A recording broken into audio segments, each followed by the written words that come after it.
ফিলিস্তিনের অবরুদ্ধ গাজা ভূখণ্ডে অবিরাম বর্বর হামলা চালিয়ে যাচ্ছে দখলদার ইসরায়েল।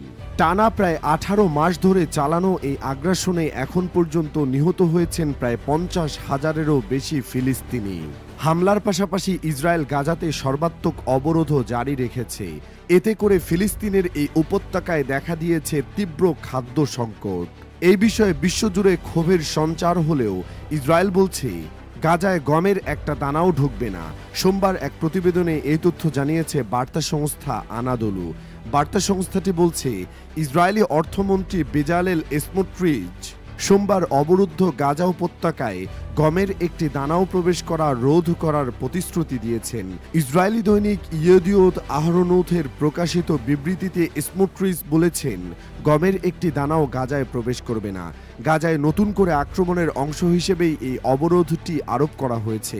গত 18 মার্চ থেকে গাজায় নতুন করে ইসরায়েলি বিমান হামলায় প্রায় 1400 ফিলিস্তিনি নিহত এবং আরও প্রায় 3400 জনের বেশি মানুষ আহত হয়েছেন।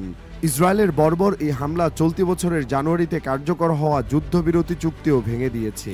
স্মোট্রিচ বলেছেন, তিনি এখনও গাজা থেকে ইসরায়েলি বন্দীদের ফিরিয়ে আনার চেয়ে হামাসকে পরাজিত করাকে অগ্রাধিকার দেন। এদিকে দখলদার ইসরায়েলের প্রধানমন্ত্রী বেনিয়ামিন নেতানিয়াহুর সঙ্গে হোয়াইট হাউসে সোমবার বৈঠক করেছেন যুক্তরাষ্ট্রের প্রেসিডেন্ট ডোনাল্ড ট্রাম্প। এরপর সাংবাদিকদের সঙ্গে কথা বলেন তারা। ওই হামলায় ট্রাম্প জানান, তার বিশ্বাস গাজায় দ্রুতই যুদ্ধ বন্ধ হবে এবং জিম্মিরা মুক্তি পাবে। তবে ওই সময় তিনি আবারও গাজার নিয়ন্ত্রণ নেওয়ার কথা বলেন।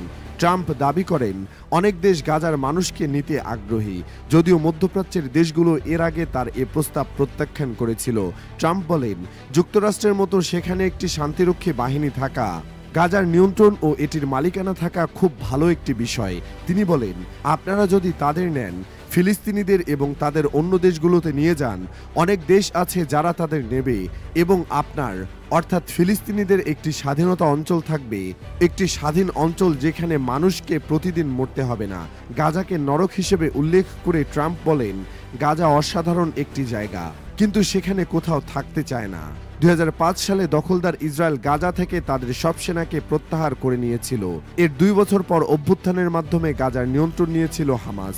এরপর থেকে সেখানে তাদেরই শাসন চলছিল।